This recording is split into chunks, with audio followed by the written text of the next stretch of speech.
我爸认了个干儿子，吵着要把家产全都给他。我不让他往外送钱，他就到处宣传我是白眼狼，不给他养老，炫耀自己的干儿子入职了上市公司，说生女儿果然没出息。年后上班，我给公司员工发红包，保安弯腰接过去，毕恭毕敬地说：“谢谢林总。”他一抬头，这不是我爸口中绝无仅有的好戴儿吗？大家好，开始今天的分享之前，希望你能给人间烟火点个订阅，我将会分享更多优质的内容。西西，你快回来，造孽啊！接到我妈急切还带有哭腔的电话，我急忙往家赶。一进门，我那做天做地的爹又在发癫。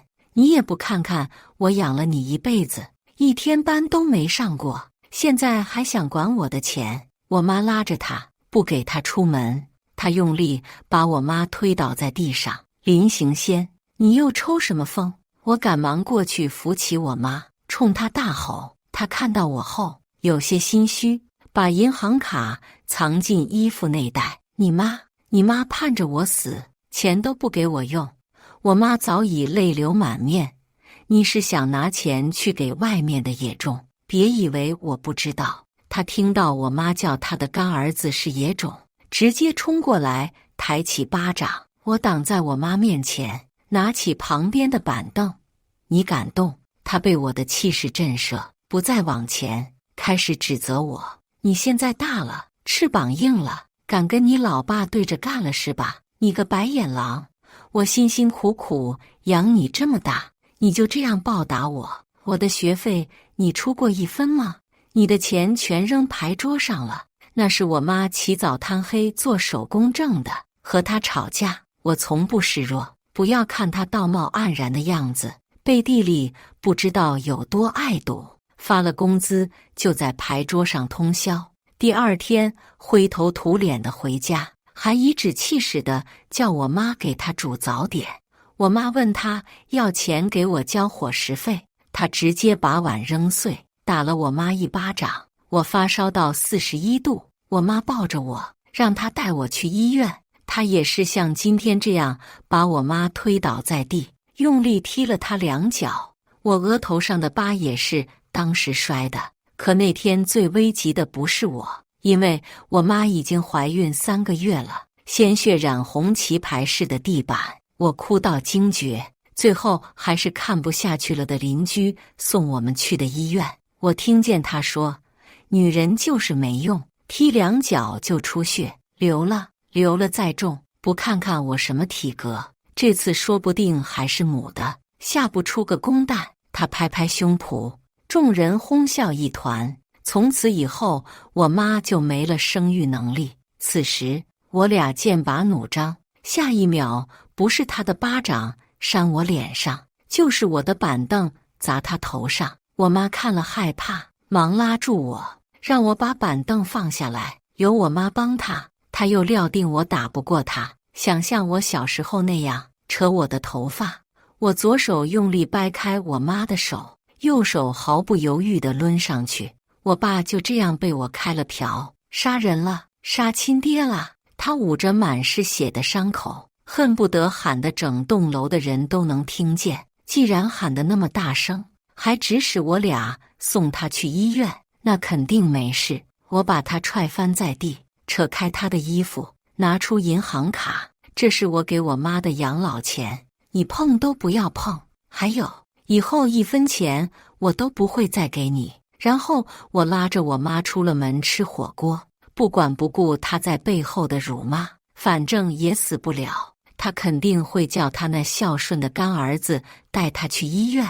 我妈出门后就忧心忡忡，她会不会死啊？我们还是回去看看吧。林夕，你怎么变得这么无情？他好歹是你爸。我把筷子拍在桌子上，恨铁不成钢。妈，这些年他怎么对你的，你都忘了吗？都过去了。他现在也不打牌，也很少打我了。我真佩服老一辈女人的忍耐力。我恨他。我问我妈为什么不跟他离婚，她说不想让我被别人耻笑。我说我宁愿被笑，也不要有他这样的爸。后来他们年纪大了，他说他不打牌了，安分了，脸上还露出欣慰的笑容。我翻了个白眼，我不信他会消停。果不其然，这2个月他在外面认了个干儿子，他做梦都想要的儿子。今天他拿银行卡，肯定就是要给他干儿子送去。我吃着水果，试探性地问：你以为他不打牌是为什么？年纪大了，收心了吧？错，是他想玩女人了。他仔细思索后摇摇头，表示不信。我被他搞得没了胃口，打开手机回了几封邮件，简直是浪费我的时间。单纯到蠢的女人，我妈排第2，没人敢排第1。你爸他虽然打人，爱打点牌，但是从来都不乱搞的。那你回去吧，我还要去买东西给客户。我已经烦躁到了极点，他看我生气也不敢动。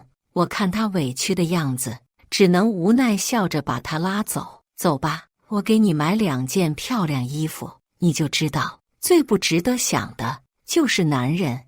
晚上我把他带回了我家，让他不要回家，没事做就带着狗子去溜溜。第2天一大早，我妈依然说想回去看看，我没理她。一来到办公室，刘秘书走进来：林总，有你的电话，告诉他工作时间不接私人电话。可这是保卫科打来的。电话接通后，我问发生什么事，我以为有什么急事，结果对面开口就是不怀好意的声音：林夕是吧？你这当个小秘书派头不小啊，电话也不接。原来是我爸那孝顺的干儿子打来的，还舍不得用自己的话费，用保安室的座机。我一直跟我爸说我在米粉厂里当秘书，他骂我不知检点，然后炫耀他干儿子肖翔在大公司上班。我无所谓，直到年后上班第1天，我给公司员工发红包，保安弯腰接过去，毕恭毕敬地说：谢谢林总。他一抬头，我发现这不是我爸口中绝无仅有的好儿子吗？可惜他不认识我。我憋着笑拍拍他的肩膀，鼓励他好好干。他一边数红包一边点头，嘴巴咧到了耳朵根，保证好好干。现在想起这件事情，还是觉得很好笑。有什么事？我忙得没空理他，但特别想知道他想做什么妖。你爸，你亲爸，你都下得去手，你真狠啊！你有没有点良心？就在我以为他要为老头子伸张正义的时候，他声音变得更大了。那个医药费，我好心帮你把你爸送去医院，12000。我听到对面有女人小声说什么才12000，15000啊！可刚才记错了，15000是吧？我给你3万。银行卡号发过来。对面的人听后开心的上了天，小声说着后悔没多要点。我挂断后叫来秘书，让他通知保安队长，不允许保安用座机打私人电话，抓到后直接扣奖金。别说12000，我1分都不会给他。老头子送出去的钱，等我发现的时候，已经累积10几万了。这笔账我还得讨回来呢。回家后，我妈已经做好饭了，我一边吃饭一边丢菜给狗子吃，逗他玩。我妈却欲言又止，有什么你就说吧。嘻嘻，我想回家了。我没了逗狗的心思，把筷子放下。我这没好吃好住地养着你，这条狗总比家里那条好玩吧？我还是不放心，我就回去看一眼。我没把他干儿子联系我的事告诉他，看他这样我也难受，索性送他回去一趟。刚回到家门口，我就觉得不对劲，门口放着的鞋我没见过，还有女鞋。打开门后，里面其乐融融。我爸对面坐着一个女人给他夹菜，他让旁边年轻的男人多吃点，不知道的还以为他们仨是一家人呢。我把门关得砰响，他们才被打扰到。我爸头上包着纱布，戴着网罩，别提多滑稽。他看见我们俩回来，把筷子用力丢在我妈身上，但是却对着我妈：“你这个野种，还知道回来！”冲过来就想打我。那个女人抱着他的腰拦住他：“仙哥，别生气嘛，你还带着伤呢。”声音嗲得我起鸡皮疙瘩。我爸就吃这一套，瞬间消气不少。我妈看到这一幕，气得脸通红，眼看她又要流眼泪。我后悔带她回来，我不打算理睬他们，想去房里帮她拿点东西就走。可是这时候，尊贵的干儿子开口了：“干爸，这就是我妹妹呀，长得还不赖嘛。”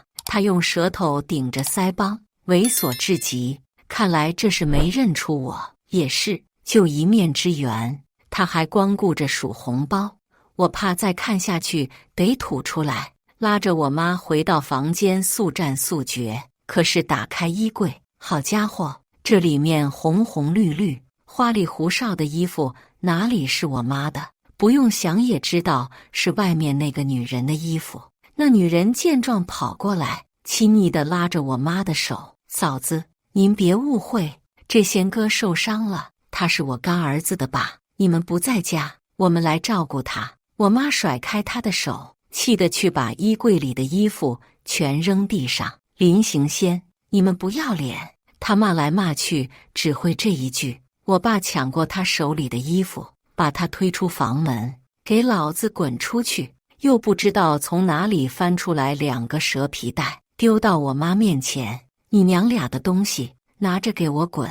我忍着怒气，快步走回我的房间。一进门就闻到了臭气熏天的味道，里面全是乱扔的衣服、袜子，莫名其妙的纸巾到处都是。萧翔和他老妈看我这样，一脸嘲讽，我径直走过去，直接甩了那个女人一巴掌。我这辈子最忍不得见人的嘴脸。他妈妈被打懵了一瞬间，反应过来后，坐在地上撒泼打滚：“仙哥呀，你看看你的女人，我不过是来照顾你，我有什么错？”把我爸心疼坏了，搂在怀里不停地安慰，完全忽视自己的老婆也在旁边泪流不止。萧翔想替他妈出气，步步逼近，我自知劣势，步步后退，直到餐桌，退无可退。他从下往上打量着我，不愧是当小蜜的，别总便宜了别人啊，哪天让我也爽爽。忍无可忍，我用身体遮掩，手里拿到啤酒瓶后迅速砸破在餐脚上，看准了往前用力一划，他的手臂瞬间血流如注。可他终归是个能当上保安的男人，龇牙咧嘴的忍着痛要来打我。我今天已经做好了鱼死网破的打算，大不了一起进医院。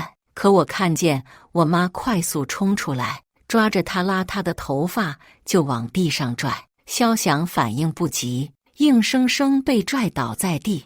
我眼疾手快地拉过餐桌板凳，2只凳脚压在他的身上后，我再用力一踩板凳，他顿时疼得哭爹喊娘。他妈妈听到后，疼的一下站起来，跑过来把我用力推开。我爸气得让我们滚，我妈抓他的脸，乱作一团。我说：“要滚也是你们滚，这是我的房子，给我滚！”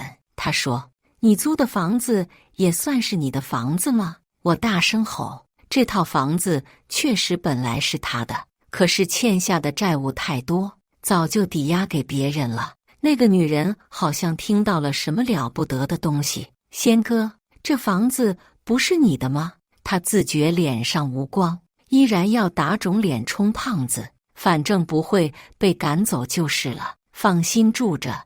我边用手机拨打电话边说：“那可不一定。”不一会儿，警察来了，他们给警察看了萧翔的伤势，他妈妈又楚楚可怜，在那哭诉：“大婶，不是谁说的多谁有理的。”我说：“你看他把我儿子打成什么样，还这么嚣张，把他抓起来。”他哭丧着指我：“把我抓起来当然可以，但是警察同志，我现在有权利让他们搬离我的房子，并且我还要告他们非法侵入他人住宅。我爸火了，这是我家，我想让谁来就让谁来。清官难断家务事，警察同志被弄得很无奈。你家，我就让你看看到底是谁的家。我当着他们的面打开沙发垫，抽出里面的红本本交给警察。警察同志，这是我的房产证，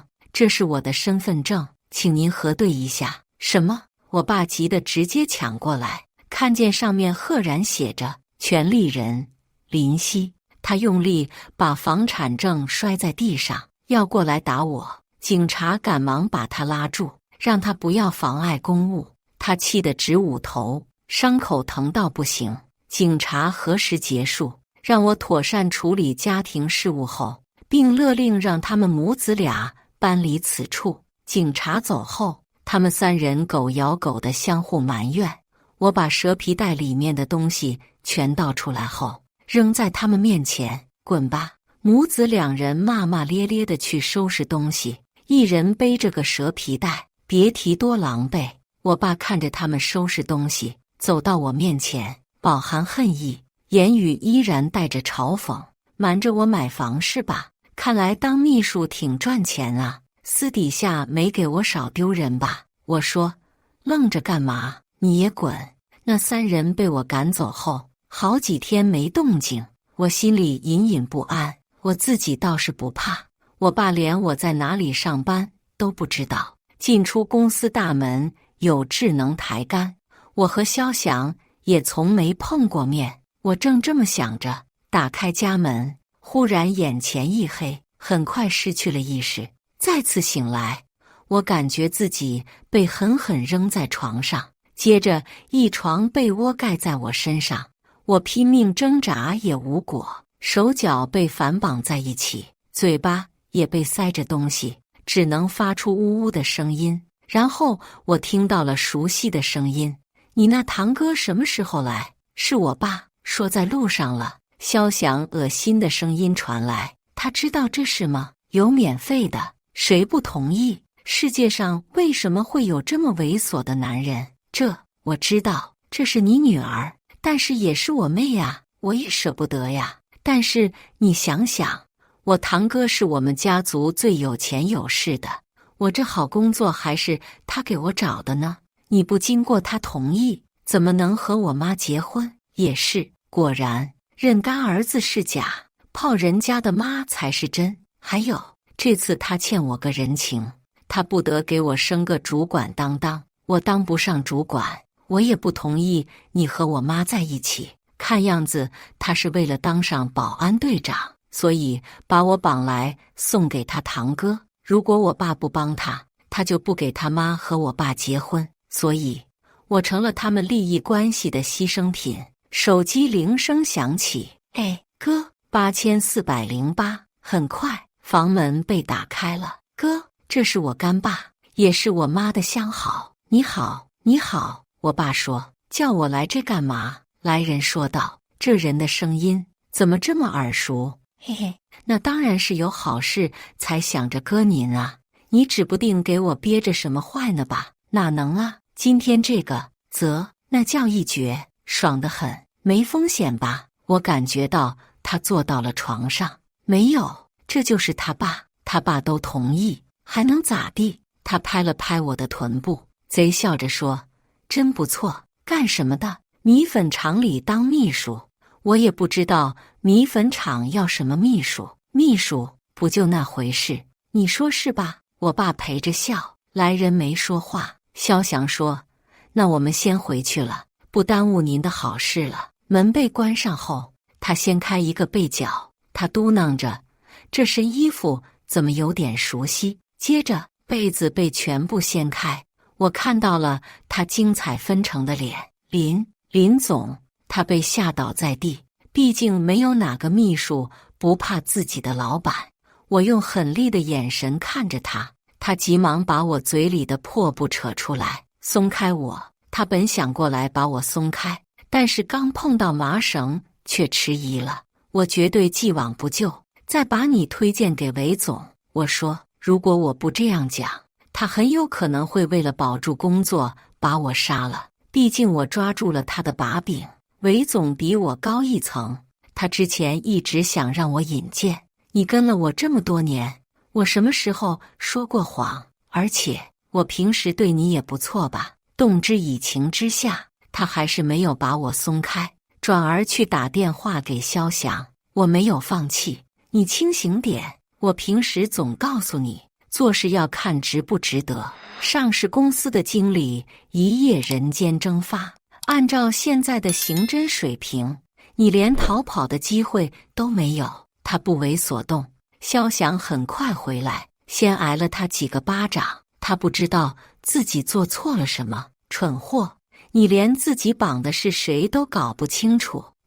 这就是我干爸的亲女儿啊，还能有谁？对呀，她除了是我女儿还是谁？我爸附和道，连公司领导你都认不得，你当个屁的公司保安？他又仔细看看我，摇摇头，表示不认识。保安？你不是上市公司的员工吗？领导？就他这样的当领导？我爸看他的眼神带着嫌弃，依然不可置信。我早就习惯了他一直以来的打压，他想靠打压让我一直听他的话，但这只会让我想变得更强大，好反抗他。你不也说房子是你的吗？搞得现在租房，谁也别说谁。肖翔不耐烦地说道。刘秘书无奈地说，肖翔，我把你和你妈带来大城市，你就这样坑我？我确实不知道啊。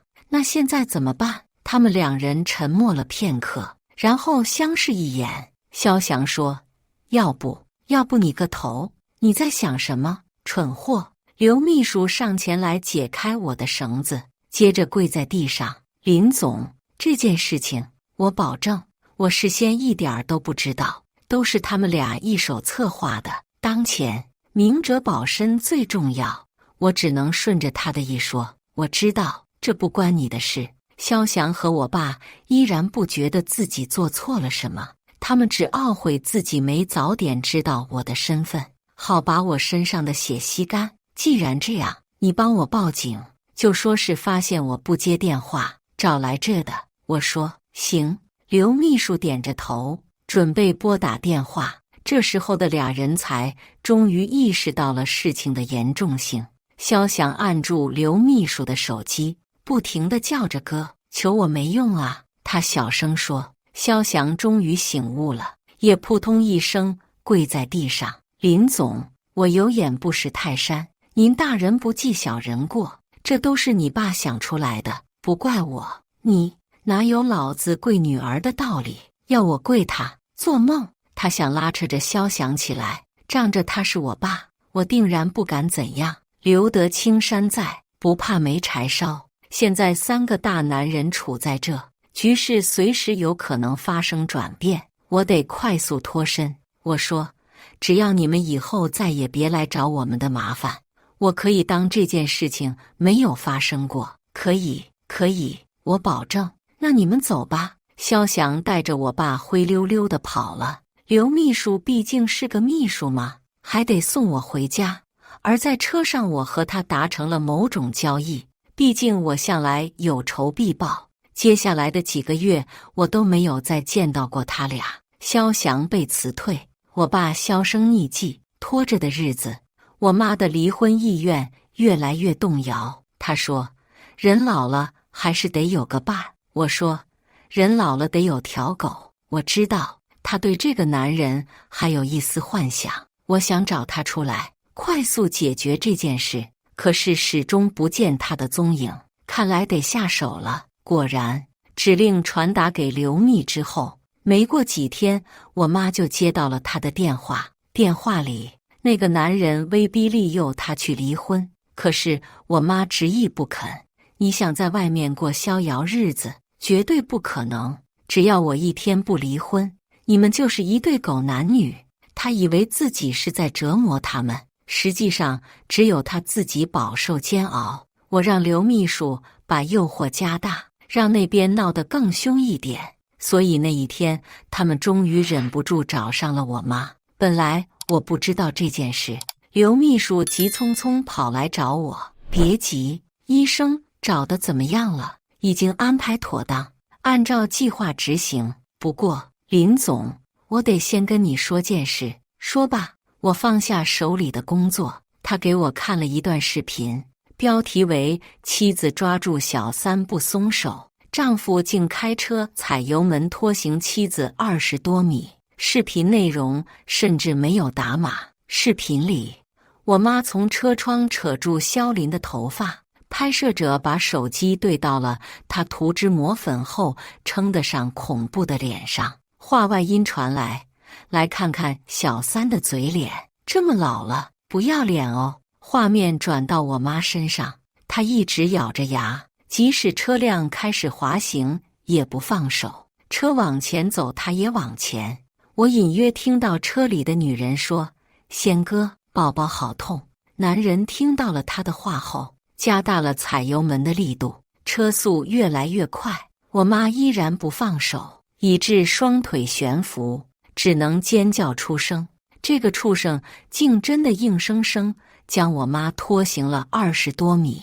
我看得越发揪心，难以呼吸。视频的后面，好心的群众把车子拦下来，一个男人把座位上的女人扯住，要她下来。众人围着他们的车不让走。那个女人被弄下来后，大家一哄而上，有扯头发的，扯衣服的，推推搡搡。众人不解恨，又接连踹了他几脚。肖林捂着头，狼狈至极。围观找来了民警，局面很快稳定。好心群众向警察交代情况，这是他原配，那是小三，不要命了拖，这人就该死。我关掉视频，试图平复情绪。刘秘书说：“听说刚处理结束，俩人已经走了，去了哪？”我感觉到我的怒气已经难以压制。我打电话问问，过了一会儿，他说武民路方向。我穿梭在宽阔的马路上，车辆的轰鸣象征着我的愤怒。刘秘书向我实时播报他们的位置，看到了他们的车尾灯了。我开在他们的正后方，左右无车。我踩死了油门撞上去，我感受到了剧烈的撞击。我知道自己头发散乱，活像一个疯子，可哪有人在看到自己母亲被欺辱后不疯的？前车感受到冲撞后急刹车，车子打滑，在原地转了个圈，车头正面对着我。我看到了车里恨之入骨的两人，表情惊恐。我再次毫不犹豫地踩下油门。我承认，我是奔着要他们的命去的。我感觉到畅快。我只想撞死他们，给我妈出气。他们俩现在的嘴脸，让我瞬间想到了刚才我妈被拖行后紧咬牙关的表情。可也是这一瞬间，拯救了我，也拯救了他们。我踩下刹车，此时距离两车相撞仅有10公分。我清楚地知道，这不值得，这两个人渣不值得我赔上下半辈子。我还有我妈需要照顾，我还有一份体面的工作，我不能让愤怒占领高地。我布的局还没有收网，他们过一阵子照样会遭报应。医院里，好心的群众和民警在陪着他。我妈一看到我，泪水决堤。我安慰她，有我在，一切都会没事的。我鼻子泛酸，可我不能哭。我从小的人生目标就是保护她，所以我努力上进。可到头来还是让她受到了伤害。她抱着我哭得更大声。我错了，不离婚，她就想置我于死地呀，禽兽都不如啊！嘻嘻，她终于醒悟了。我苦笑，她居然到现在才真正看清她的嘴脸。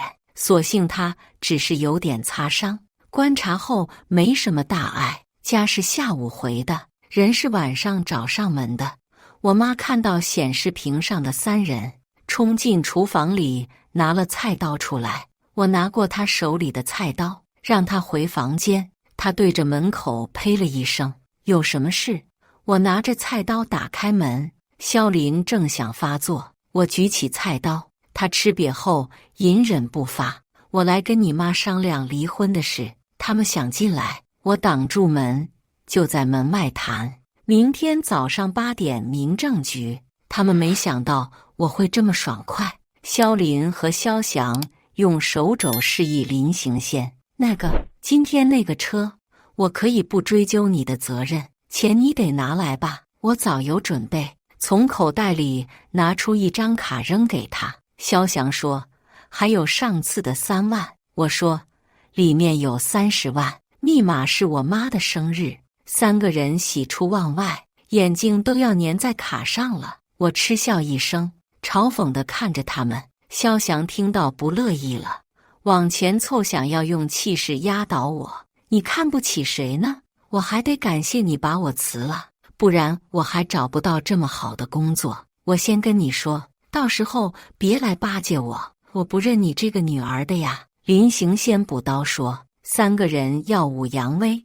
我只是一直盯着林行宪，你看我干嘛？他一脸狐疑。没事，我就是看你这脸色很差呀，怎么黄黄的？他听到我这句话却慌了神，问萧林说：很明显吗？于是他们开始研究起了林行宪的脸色。我像看着待宰的羔羊，笑得意味深长地关上门。过了没多久，外面的人用力捶门，大喊着说：你妈的生日是哪一天？第2天办好离婚手续后，2个老人喜气洋洋地走向了隔壁的结婚窗口。旁边的人目瞪口呆，2人全然无视其他人的表情，沉浸在自己双喜临门的幻想之中。刚才看清楚了没有？那户口本上清清楚楚，就是那天生日，30万到手投进去，马上就发财了。他们此时还在做美梦，我默默计算着他们梦醒的时间。我把钱转给刘秘书，现在萧翔磨得差不多了，可以把钱借给他了。此时他们越有钱越好，毕竟梦做得越香甜，梦醒后就越痛。刘秘书，你的调职报告韦总那边已经签字了，谢谢林总，全靠林总您帮我说的好话。谢你自己吧，毕竟大义灭亲也不是谁都能做的。你有潜质，多年来的职场生活让我睁眼说瞎话，信手拈来。林总，您还真抬举我了，我这书都死多少年了，早没关系了。原来如此，他们之前在小县城是做什么的？我忽然很想了解一下他们。我婶就是做保姆，都说她只去那种独居老头家里。我跟你说，有一次老头半夜在他床上去世了，老人子女赶他走，他硬是说老头把房子给他了，不愿走，现在还在打官司呢。他名声臭了，没人敢要他做事。他说起来也觉得脸上没光，一脸嫌弃，所以他们来投奔你。我问他，投奔我有什么用？他们自己动了歪心思，你说是吧？我们对之前被绑架的事情闭口不谈，人以群分。我不相信他置身事外，可再怎么样，在这种大城市中，他好不容易才从小县城爬到这一步。没有永远的亲人，只有永远的利益。我早已看透他这一点，让他跟着韦总没关系。表面上我和韦总交谈甚欢，可我迟早得取而代之吧，不如让他给我做个助力。但是他是萧翔母子俩最信任的人，我这盘棋可离不开他。我吩咐他带他们去地下医院，要是他们不放心，弄个化名去检查，片子得备好。是3个月后，一个价值高达800万的骗保案震惊全国，连晚间新闻都在报道。这不那谁吗？狐狸精的儿子。晚上，我抱着狗子和我妈看电视，他指着电视说：打了码你也认得，你也挺牛的。他们仨化成灰了，我都认识。他继续看发生了什么事。新闻主播报道，我是一男子，短时间内连续在15家保险公司买下800万的重大疾病险，可是保单观察期一过，他就被查出了肝癌。家人拿着患癌单向个保险公司索赔，这真的只是一个巧合吗？画面跳出林行先的照片，嘻嘻，这你爸得肝癌了。他语气有些雀跃，恐怕要让你失望了。继续看吗？众保险公司察觉不对劲，带该男子到指定医院检查，结果发现身体非常健康。不知该男子错过800万，却赢得了健康，到底是喜是忧啊？语气幽默又诙谐，被当成了一桩笑话来解读。没得病，空欢喜一场。那他没得病，抓狐狸精的儿子干嘛？我神秘一笑，刚好新闻主播解决了他的疑问。那为什么该男子的儿子会被抓获呢？原来啊，他的继子是个保险推销员，有朋友去他家，看他继父的脸色特别差，劝他去检查一下。可是继子作为保险推销员，动了歪心思，让朋友偷偷给他检查后，发现是肝癌。背景音乐忽然大声，于是父子俩拿出全部家当买了重疾险，却没想到现在一检查根本没病。警察认定这是一起骗保大案，目前肖某被公司开除，并且涉嫌保险诈骗罪已被抓捕。我妈看我一副了然于心的样子，问我：“你怎么一点也不惊讶？”哦，我早就在网上刷到过了，我随便找了个借口搪塞。现在网络太发达了，你教我怎么看视频，不然跟他们都没话聊。你要跟谁有话聊？老唐啊，我调侃他，没想到他一脸羞涩。哎呦，都7老80了。自从离婚后，他摆脱了繁重的家务，开始去跳广场舞了，还有了自己的舞伴。按照现在的发展来看，要有一段黄昏恋也说不定。我为什么这么淡定？当然是因为这都是我一手策划的。我要的就是把他们高高的捧起，再用力的摔下。肖翔被辞退后，我让刘秘书给他找了一份买保险的工作，事不能多，压力不能大，好吃好喝的养着他，所以他那天才敢在我面前耀武扬威。期间一定要找人给他灌输重疾险的收益非常可观的观念。医生作为他的客户，必须拉近关系，趁机见到林行先，并适时提醒让他去检查身体。如果肖翔没反应过来要买重疾险，医生就得顺带提一嘴，一切都要尽量做到不留痕迹。他们是巨贪的人，不可能放过这次机会。而为了保险受益人是肖林，肖林逼着他离婚，由此我完成了我妈离婚的计划。其他的正如新闻播放的一样发展，人心不足蛇吞象，这是他们的贪婪导致的报应。这件事情在网络上迅速发酵，还被扒出他们就是当时拖拽原配20米的人后，舆论达到了顶峰，简直是大快人心。我就说当时那对狗男女一定遭报应，把我看爽了。老天有眼，我只想知道这个男人知道自己得癌症，以为要得巨额赔款，结果没病是什么心情？底下有个人评论他说：“我知道，我就住他们家隔壁，因为那医生告诉他是早期，好治，所以他根本不慌。”现在俩人天天吵架，男人摔断了腿，好像是那小三推的，因为恨他为什么没得癌症。听我妈说，天天给他买鸡蛋，只给他吃蛋黄配酒，1天1斤酒，不吃就扇巴掌，天天祈祷他得肝癌，笑得我要死。底下的人哈哈哈哈个不停，我也被这个评论逗乐了。不过该睡觉了，明天还要去看老妈的广场舞首秀呢。以上就是今天分享的故事，大家有什么想说的、想吐槽的，欢迎在下方评论交流，也更希望能给人间烟火点个订阅，我将会分享更多优质的故事内容。